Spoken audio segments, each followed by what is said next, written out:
Oke, selamat sore ya. Secara khusus untuk anak-anak Bapak kelas 12 yang akan TO ya. Hari ini juga udah mulai TO hari pertama sampai nanti hari kelima juga secara umum untuk siswa-siswi kelas 12 ya. Untuk SMA dan SMK. Oke. Berikut ini saya akan bahas contoh-contoh soal atau kisi-kisi soal untuk soal-soal TO ataupun nanti untuk soal-soal US ya. Gambarannya soalnya begini. Oke, kita mulai aja langsung ya.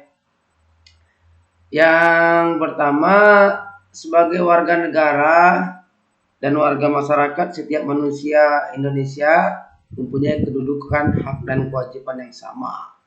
Pernyataan di atas sesuai dengan nilai-nilai dalam Pancasila pada sila keberapa? Oke, bisa dijawab dulu ya di kertas ya. Pertama, kedua, ketiga, keempat, kelima. Oke, ini materi ini sudah Bapak jelaskan ya. Dimana tiap-tiap sila pada Pancasila itu mengandung nilai-nilai ya nak ya. Jadi jawabannya apa? Jawabannya adalah sila kedua ya, kemanusiaan yang adil dan beradab. Karena di situ dikatakan bahwa kedudukan semua warga negara Indonesia itu semuanya itu setara atau sederajat. Oke, kita lanjut ya. Kita lanjut.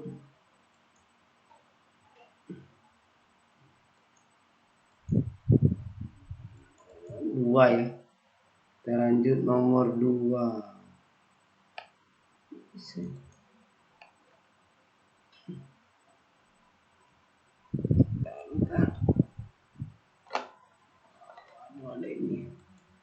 Oke, nomor 2 ya.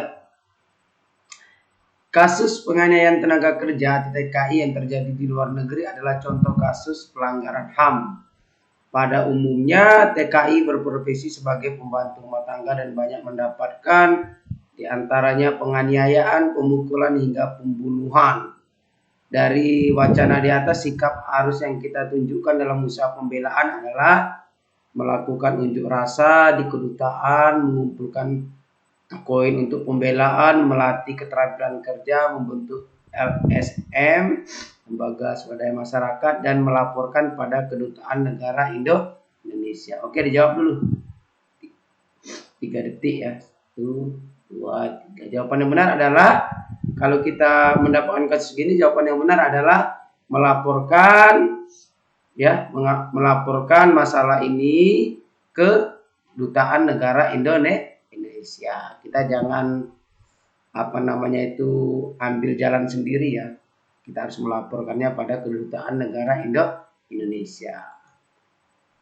Oke, selanjutnya kasus pelanggaran terhadap suatu etnis yang pernah terjadi seperti pembantaian etnis Yahudi oleh Nazi dan kekerasan terhadap etnis Rohingya oleh pemerintahan Myanmar. Kasus pelanggaran HAM di atas adalah kategori kejahatan kemanusiaan, genosida, invasi, perang, agresi militer. Di sini anak-anak Bapak harus ingat kata intinya ya, etnis. Jadi terhadap suatu etnis. Jadi kan contoh Yahudi ini kan oleh Nazi yang dipimpin oleh Hitler ya. Jadi kalau bicara tentang etnis berarti namanya kejahatan genosida ya. Kejahatan genosida.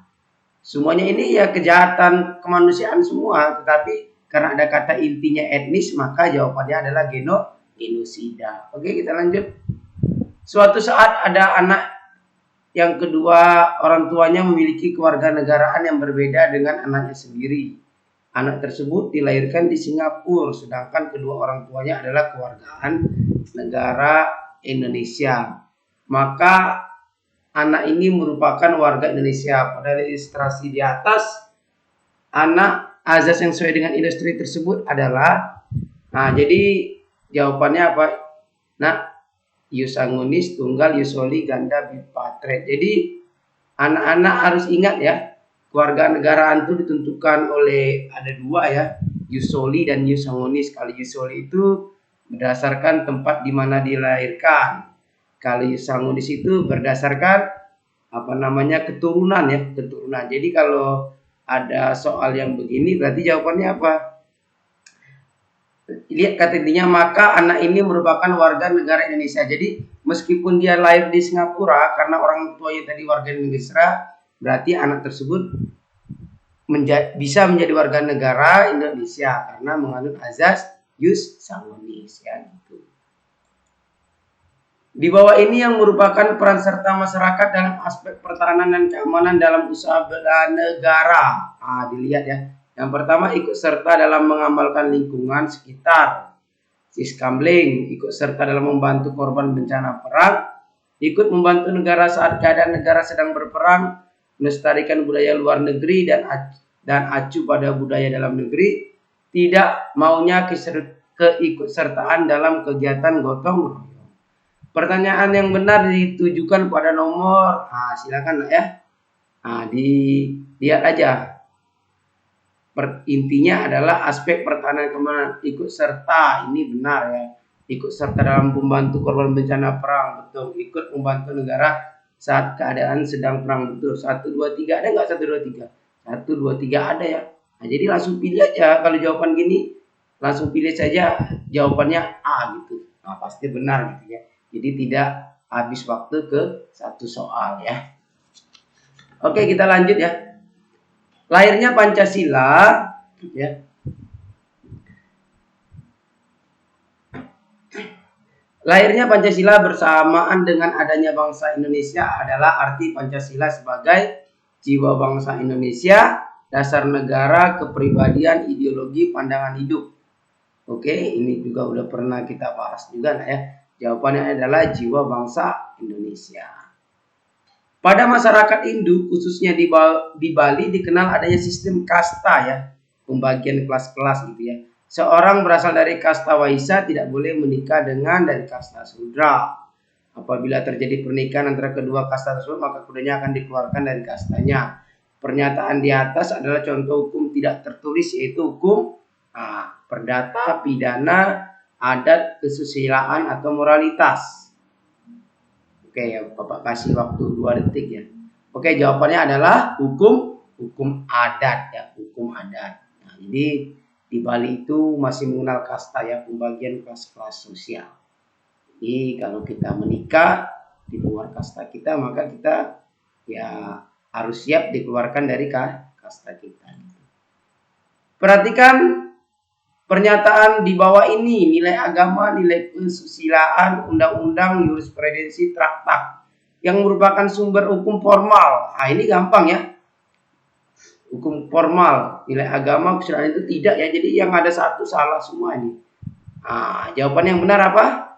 2 ini juga salah kan? Jadi 2. Jawaban yang benar adalah yang hukum formal adalah 3, 4 dan 5. Jawaban yang benar adalah E ya. Gampang ya. Kalau ada pernyataan. Oke, kita lanjut. Seorang anggota TNI diketahui melakukan suatu pelanggaran hukum yang tidak sesuai dengan tugas TNI. Dengan demikian, anggota TNI yang melakukan pelanggaran hukum tersebut dapat diadili di pengadilan. TNI tahu nak ya? Jangan sampai nggak tahu. Tentara Nasional Indonesia. Dulunya namanya ada BKR ya, Badan Keamanan Rakyat, TKR, baru ke TNI. Oke, jawabannya apa? Umum, sipil, agama, militer, internasional. Jadi kalau dia seorang TNI, biasanya itu dia kalau melakukan pelanggaran hukum, dia biasanya diadilin di pengadilan di militer. Jawabannya D ya. Oke, kita lanjut. Proses penegakan hukum dilakukan dalam rangka pelaksanaan norma hukum sebagai acuan perilaku bagi seluruh warga negara tanpa kecuali dalam kehidupan bermasyarakat, berbangsa dan bernegara. Dengan demikian pentingnya persamaan dalam hukum bagi warga negara Indonesia adalah pentingnya nak? Boleh dibaca dulu. Terciptanya keadilan, ketertiban dan kepastian hukum dalam masyarakat, menjamin terjadinya keadilan hukum bagi para penguasa, meminimalisir pertentangan yang terjadi antar individu dalam masyarakat, membantu aparat penegak hukum dan menciptakan ketertiban nasional, melindungi segenap bangsa Indonesia dan seluruh tumpah darah Indonesia. Kalau ada soal segini, Anak-anak analisis saja ya jawabannya. Ya kalau anak-anak bisa menganalisis pasti jawabannya benar ya. Yang benar jawabannya adalah yang A ya. Terciptanya keadilan, ketertiban dan kepastian hukum dalam masyarakat. Oke, kita lanjut ya. Bapak ngopi dulu ya. Udah habis kopi Bapak. Dalam hukum perjanjian internasional menyebutkan tahapan dalam pembuatan perjanjian internasional baik yang bilateral dan multilateral. Tahap-tahap perjanjian yang benar adalah bilateral itu perjanjian yang terdiri dari dua negara, nak ya. Kalau multi itu lebih dari dua negara ya. Bisa 3, 4, 5, 6 dan selanjutnya gitu ya. Yang benar jawabannya apa? Perundingan, penandatanganan, perundingan, ratifikasi, penandatanganan, perundingan, ratifikasi, penandatanganan, perundingan, ratifikasi, perundingan, penandatanganan. Jawaban yang benar adalah Bapak habiskan dulu kopi Bapak. Yang benar adalah jawabannya yang A, perundingan dulu, penandatangan baru ratifikasi. Oke, banyak imigran dari etnis Rohingya yang tersebar ke beberapa negara di antaranya Indonesia ya, Indonesia. Dalam kasus ini organisasi PBB yang menangani masalah pengungsi ini adalah etnis Rohingya ini adalah etnis dari Myanmar ya. Nah, yang sempat kemarin heboh ya. FAO, UNESCO, UNHCR, UNICEF, WTO. Ini dianalisis saja ya. Kalau FAO itu jelas enggak ya. Ini FAO itu tentang makanan ya, Food Agriculture Organization. UNESCO bukan ya, tentang budaya. Jawaban yang benar adalah UNHCR kalau tentang pengungsi ya. Nah, tentang pengungsi. Oke. Selanjutnya, Laut Cina Selatan memiliki posisi yang sangat strategis ya dalam percaturan politik di dunia dan di dalamnya terdapat kekayaan alam laut yang besar sehingga banyak negara yang ingin mengklaim ya sebagai pemiliknya dan dapat menimbulkan konflik. Dalam pernyataan di atas, sikap yang harus ditunjukkan bangsa Indonesia apa? Ikut dalam mengklaim Laut Cina Selatan, mencari sekutu untuk mendapatkan hak milik Laut Cina Selatan, mengupayakan ketahanan regional dengan politik bebas aktifnya, ikut berkonflik, mengirimkan pasukan militer di kawasan Laut Cina Selatan. Jawabannya apa? Jawabannya adalah mengupayakan ketahanan regional dalam politik bebas aktif. Nah ya, oke. Kita lanjut soal berikutnya. Joko yang ditangkap oleh aparat penegak hukum karena melakukan pelanggaran hukum sebagai warga negara, Joko dijamin oleh negara untuk mendapatkan kedudukan yang sama dengan hukum dengan melakukan pembelaan lewat pengacaranya. Pernyataan di atas sesuai dengan UUD 45 pasal berapa nak? Nah di sini anak-anak berlihat ya 27 ayat 1, 27 ayat 3, 30 ayat 1, 31 ayat 1. Jawaban yang benar adalah yang C ya. Oke, kita lanjut nah ya.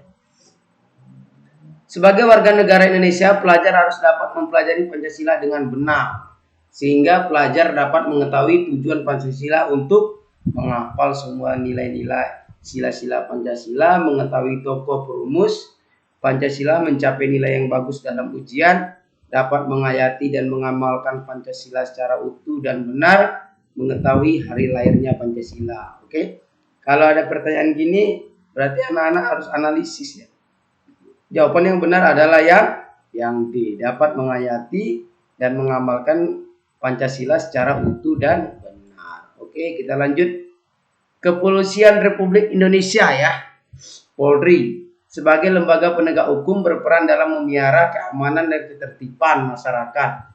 Berikut contoh peran kepolisian dalam menjamin keadilan dan kedamaian masyarakat, yaitu memberi usulan atas pengangkatan pejabat kepolisian kepada DPR, melakukan penindakan terhadap ormas yang mengkritisi pemerintah, melakukan pengawasan terhadap pelaksanaan putusan para hakim, memutuskan perselisihan mengenai sengketa hasil pemilu, melakukan penangkapan, penahanan, penggeledahan dan penyitaan. Ini gampang nak ya.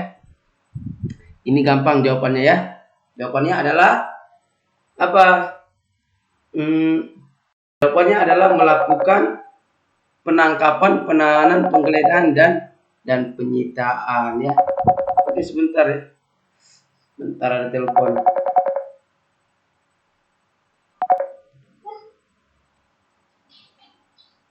Sebentar ya Cian ya. Aku buat video dulu sebentar.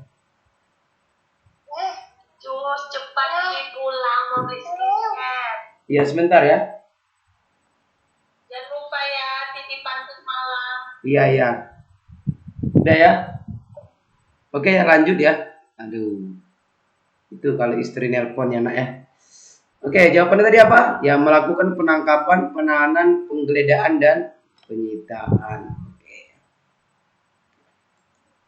Lanjut, soal berikutnya. Hubungan internasional merupakan hubungan antar bangsa di dunia yang bersifat dinamis dalam rangka menciptakan proses kerjasama internasional yang saling menguntungkan sehingga berdampak pada pencapaian tujuan nasional.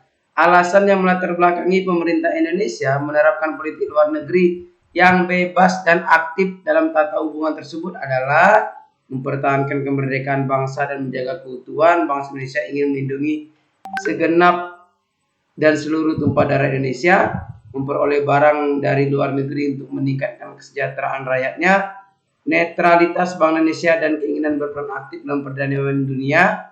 Bangsa Indonesia ingin menjadi bangsa yang besar dan disegani di dunia. Jawabannya benar apa nak? Ingat aja kata intinya nak ya. Bebas dan aktif artinya tahu ya nak ya. Bebas itu artinya negara kita itu netral ya. Negara kita itu netral artinya apabila ada dua negara sedang berkonflik kita itu tidak ada memihak satupun ya. Aktif apa? Ikut ya. Ikut dalam menjaga perdamaian dunia. Oke, jawaban yang benar berarti jawabannya ya yang B ya. Oke, kita lanjut ya. Perlindungan dan penegakan hukum merupakan upaya yang dilakukan dalam rangka pengamanan, pengawasan, dan pemenuhan kesejahteraan hidup sesuai dengan hak-hak azazi manusia. Perlindungan dan penegakan hukum tersebut sangat penting agar kepastian dan ketertiban hukum dalam kehidupan di masyarakat, menjadikan hukum sebagai alat kekuasaan, meningkatkan peran dan partisipasi masyarakat dalam penegakan hukum, terciptanya persamaan di mata hukum, terwujudnya kerjasama yang baik antara masyarakat dengan aparat penegak hukum. Jadi jawabannya apa nak? Oke, dianalisis ya, jawabannya udah jelas yang A ya, kepastian. Jadi kalau bicara tentang hukum itu harus ada kepastian hukum nak ya, harus ada kepastian hukum di dalam masyarakat sehingga masyarakat itu percaya pada penegak hukum gitu.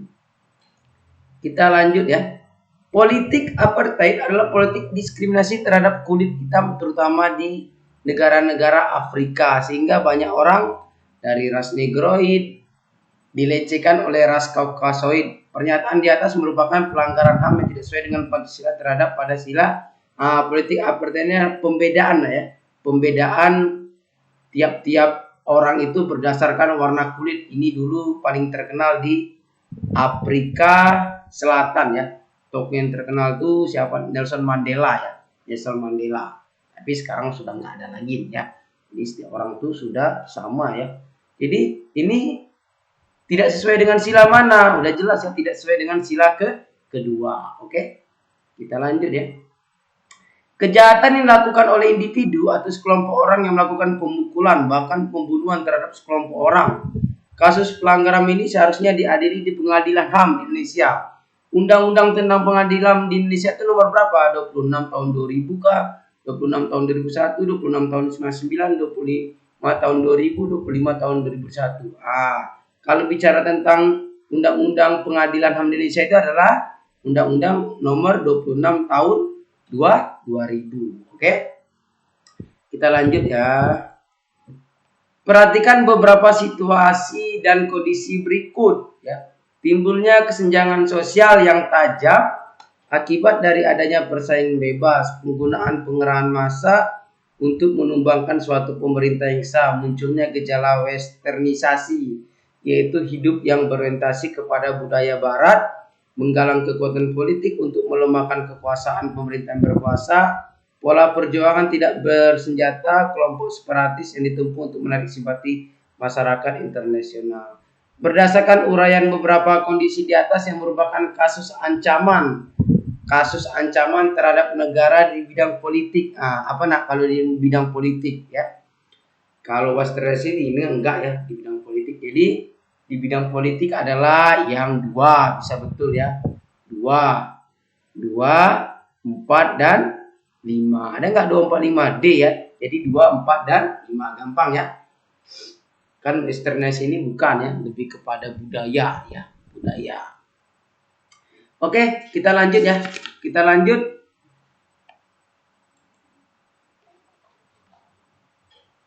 Perhatikan beberapa aspek wawasan Nusantara berikut: letak dan bentuk geografis wilayah Indonesia, keadaan dan kemampuan penduduk bangsa Indonesia, keadaan dan kekayaan alam yang dimiliki bangsa Indonesia, sistem politik yang sangat menentukan kehidupan politik negara, ideologi sebagai perekat pemersatu yang ditanamkan seluruh warga negara, kondisi dinamika dalam kehidupan pertahanan dan keamanan bangsa Indonesia. Berdasarkan aspek wawasan Nusantara di atas yang merupakan aspek alamiah wawasan Nusantara, ditandai oleh nomor berapa? Nomor 1, 3 dan 5 ya. Oke, kita lanjut. Komitmen terhadap persatuan dan kesatuan bangsa Indonesia merupakan proses dinamis yang tumbuh dari unsur-unsur sosial budaya masyarakat Indonesia yang beragam, yang mencerminkan kebinekaan bangsa Indonesia. Contoh perilaku yang mencerminkan komitmen tersebut adalah bersikap mengutamakan kebersihan lingkungan di sekitar lingkungan tempat tinggal, bekerja sama dalam segala bidang kehidupan dengan sesama suku, agama, dan daerah, membantu korban bencana alam ketika bencana tersebut terjadi di wilayah asalnya, bergaul secara santun dan akrab mengesampingkan perbedaan suku bangsa, meningkatkan solidaritas dalam kegiatan yang berorientasi semangat kedaerahan. Jawaban yang benar apa nak? Oke, jawaban yang benar adalah yang D ya. Bergaul secara santun dan akrab dengan mengesampingkan perbedaan suku bangsa. Jadi dalam bergaul atau bekerja sama itu kita harus mengutamakan persatuan dan kesatuan ya. Kita tidak boleh melakukan diskriminasi ya. Nilai-nilai dan cita-cita tidak dapat dipaksakan dari luar, melainkan diambil dan digali dari moral dan budaya masyarakat itu sendiri. Kalimat di atas konsekuensinya bagi warga negara Indonesia yang mengakui dan melaksanakan Pancasila sebagai dasar negara adalah menghormatinya, melaksanakan dengan kesadaran, mampu mengendalikan diri, patuh dengan syarat, melaksanakan dengan terpaksa. Jawaban yang benar adalah, ini gampang ya. Anak-anak Bapak tinggal analisis. Yang benar adalah melaksanakan dengan kesadaran. Yang benar adalah yang B ya. Oke, kita lanjut ya sedikit lagi. Indonesia adalah negara yang sangat rentan akan terjadinya perpecahan dan konflik. Hal ini disebabkan adanya pemisahan TNI dan Polri, banyak partai politik, negara Indonesia pernah dijajah secara bergantian oleh Eropa, adanya otonomi daerah menyebabkan kecemburuan antar daerah karena kemajuan daerahnya tidak merata ya, ini tidak merata. Indonesia adalah negara yang keberagaman suku, etnik, budaya, agama serta karakteristik dan keunikan di setiap wilayahnya. Jawabannya udah jelas nak ya. Jawaban ini dianalisis, jawabannya adalah yang E. Indonesia itu kan negara yang multikultural, dari suku, etnik, agama, dan setiap wilayah itu memiliki keunikan masing-masing. Wawasan Nusantara berfungsi sebagai pedoman, motivasi, dorongan, dan rambu-rambu dalam menentukan arah dan tujuan dalam berhubungan dengan negara lain, menentukan segala kebijakan yang berhubungan dengan penentuan politik luar negeri, menentukan kebijakan yang berkaitan dengan bidang politik dan sosial budaya, menentukan segala kebijakan, keputusan, tindakan, dan perbuatan bagi penyelenggara negara di pusat dan daerah, dan menentukan segala kebijakan yang berkaitan dengan hubungan antar pemerintah pusat dan daerah. Jadi jawabannya apa nak? Yang benar adalah ini. Kalau tentang wawasan Nusantara ini jadi harus banyak analisis ya. menentukan segala kebijakan, keputusan, tindakan, dan perbuatan bagi penyelenggara negara di pusat dan daerah. Sehingga antara pusat dan di daerah itu satu arah ya, tidak kebijakannya tidak itu bertentangan gitu. Azas wawasan Nusantara yang menyatakan bahwa adanya kesesuaian pembagian hasil dengan adil, jeripaya dan kegiatan baik perorangan, golongan atau kelompok daerah adalah azas solidaritas, kejujuran, keadilan, kerjasama, kesetiaan ya. Ini teman-teman harus ingat. Ini ingat aja. Di sini kan ada poin pentingnya adil ya. Jadi azasnya adalah azas keadilan gitu ya. Oke, kita lanjut ya. Demokrasi Pancasila bersendikan nilai-nilai Pancasila merupakan demokrasi yang mendukung terciptanya kehidupan bersama yang aman dan nyaman, serta terciptanya kondisi dinamis dalam peri kehidupan berbangsa dan bernegara, di mana setiap permasalahan yang dihadapi dimusyawarahkan dan keputusan penting diambil melalui pembicaraan bersama sehingga dapat menekan kemungkinan terjadinya konflik dalam masyarakat. Berdasarkan ilustrasi tersebut, pentingnya penerapan demokrasi yang berkeadilan sosial adalah dalam rangka jawabannya. Kasih waktu 3 detik ya. Oke, yang benar adalah yang D. Terciptanya kebebasan masyarakat dalam mengungkapkan pendapat tapi tetap dalam kontrol pemerintah yang berkuasa ya. Jadi artinya supaya masyarakat itu tidak kebablasan ya. Seperti pada saat ini ya banyak yang sudah kebablasan apalagi di media sosial. Oke, kita lanjut. Pelaksanaan demokrasi Pancasila dalam lingkungan bernegara adalah harus bersikap lebih luas, adanya pembagian tugas, mengembangkan sikap yang terbuka untuk melancarkan komunikasi, mengembangkan sikap saling menghormati dan menyayangi, mematuhi peraturan perundang-undangan yang berlaku. Jawaban yang benar apa? Pelaksanaan Pancasila. Jadi yang benar adalah mematuhi peraturan perundang-undangan yang berlaku. Oke, kita lanjut. Kesenangan mengunjungi tempat hiburan, pergaulan bebas dan kesenjangan memakai pakaian yang seronok dan mini merupakan kebiasaan kelompok masyarakat tertentu. Gejala tersebut merupakan akibat negatif dari, ini pasti tahu jawabannya ya. Apakah modernisasi, urbanisasi, demokrasi, westernisasi, industrialisasi? Ini udah tahu ya. Urbanisasi nggak mungkin ya. Demokrasi nggak mungkin, industrialisasi nggak mungkin. Yang benar antara A sama D. Apa yang lebih benar? Yang benar adalah westernisasi ya. Gaya kebarat-baratan gitu ya. Modernisasi menyediakan barang dan jasa kebutuhan warga masyarakat. Kesempatan tersebut sering disalahartikan dengan melakukan pola hidup yang cenderung mengejar kemewahan, dunia konsumtif. Ini adalah contoh sikap dari hampir sama dengan tadi ya. Kali ini jawabannya adalah hedonis ya, hedonis. Faktor di bawah ini yang bukan merupakan faktor pendukung tercapainya integrasi. Ingat ya. Kata intinya integrasi. Integrasi itu apa? Integrasi itu adalah satu kesatuan ya. Satu kesatuan dari seluruh warga negara gitu ya. Adanya tekad serta kemajuan untuk bersatu di kalangan satu suku. Ini saja sudah salah ya. Sudah salah. Jadi jawaban yang benar adalah yang A. Gampang ya. Kalau udah dapat jawaban yang salah langsung aja ya. Di kalangan satu suku dan agama, tidak betul ini ya. Ini malah akan menciptakan namanya disintegrasi. Ancaman di bawah ini yang tidak termasuk ke dalam ancaman militer dari luar negeri. Apa? Agresi bisa, contoh AMB 1, AMB 2. Spionase bisa, ini mata-mata ya. Aksi teror bisa, pelanggaran wilayah negara yang bisa jadi gerakan separatisme. Ini gerakan yang dilakukan oleh daerah-daerah ya. Daerah-daerah yang ingin memisahkan diri. Dulu banyak ya. Dulu banyak ini. Contoh ada gerakan RMS, gerakan Aceh Merdeka, itu sudah selesai semua ya.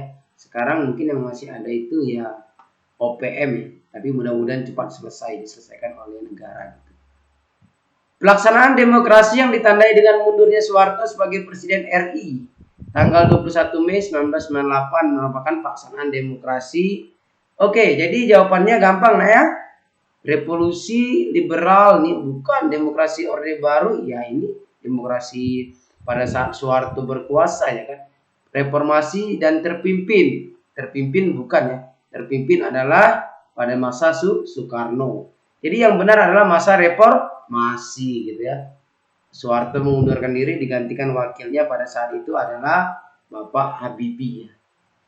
Berdasarkan data di atas yang termasuk dalam suprastruktur politik ya, kelompok penekan, media komunikan, MPR, DPR, dan DPD ya. Oke, jawaban yang benar apa nak? Oke, kalau ditanya suprastruktur berarti lembaga-lembaga tinggi negara. Ini kan 1, 2, 3, nomor 1 dan 2 ini enggak ya. Nah, ini adalah infrastruktur, ingat ya, infrastruktur. Kalau lembaga-lembaga tinggi negara termasuk suprastruktur, berarti jawabannya adalah MPR, DPR, DPD. Berarti 3, 4, 5 ada nggak? Ada E. Langsung aja E ya. Oke. Negara Indonesia tidak menganut azas pemisahan tetapi menganut seperti dalam teori pikir, tapi negara kita itu menganut azas pembagian kekuasaan ya, pembagian kekuasaan. Hal ini terlihat adanya kekuasaan legislatif dilaksanakan oleh DPR, yudikatif dilaksanakan Mahkamah Agung, Presiden dengan persetujuan DPR menetapkan APBN, Presiden sebagai kepala negara, Mahkamah Agung sebagai lembaga tinggi negara dalam bidang pengadilan. Jadi kalau kata intinya tidak menganut azas pemisahan berarti masih ada kerjasama ya. Ini satu kan azasnya pembagian ya, pembagian kekuasaan. Jadi jawabannya adalah Presiden dengan persetujuan DPR nanti menetapkan APBN, anggaran pendapatan belanja negara. Oke, kita lanjut ya. Perhatikan bunyi pasal 1 ayat 2 UUD, yaitu kedaulatan berada di tangan rakyat dan laksanakan undang-undang. Dampak ketentuan tersebut terhadap sistem ketatanegaraan Indonesia adalah apa nah? Jadi memang kedaulatan itu berada di tangan rakyat gitu ya. Yang benar adalah jawabannya adalah mana nih? Kedudukan presiden sangat kuat, enggak ya? MPR mengadakan sidang umum 1 kali, bukan juga MPR menjadi lembaga tertinggi negara, enggak ya? Ini sudah enggak itu lagi sejak amandemen Undang-Undang Dasar ya. Rakyat menjadikan pemegang kekuasaan tertinggi dalam negara. Jadi jawaban yang benar adalah yang poin B. Nah ini pembagian kekuasaan negara baik kekuasaan eksekutif, legislatif maupun yudikatif diatur dalam konstitusi agar tidak terjadi tumpang tindih antara pembagian tugas dan wewenang. Meskipun demikian antar lembaga negara sebagai pelaksana kekuatan memiliki hubungan kerjasama dan mekanisme penyelesaian sengketa yang diatur dalam UUD NRI tahun 45. Berikut contoh kerjasama antara eksekutif dan legislatif adalah mengajukan rancangan undang-undang bersama DPR dan dibahas menjadi undang-undang. Nah, yang A ini benar ya, langsung aja dijawab ya. Langsung aja jawab yang A, memberi gerasi itu enggak ya. Oke, terakhir ya. Berdasarkan data di atas yang menjadi kewenangan pemerintah pusat, politik luar negeri, pertanahan, perumahan, hukum dan kebijakan moneter. Ini udah tahu ya. Kalau luar negeri itu ya masih kewenangan pusat. Pertanahan itu tidak ya. Tidak, perumahan juga tidak, hukum udah jelas. Ya. Kebijakan moneter udah jelas ya. Jadi jawabannya 1, 4 dan 5. Jawabannya E. Pertanahan, perumahan itu ya diberikan kewenangan pada daerah masing-masing. Makanya ada otonomi daerah. Oke, demikianlah kisi-kisi untuk kelas 12 SMA dan SMK ya. Mata pelajaran PPKN untuk US gitu. Semangat untuk anak-anak Bapak yang sedang TO, semoga dapat hasil yang baik. Selamat sore dan salam sehat untuk kita semua.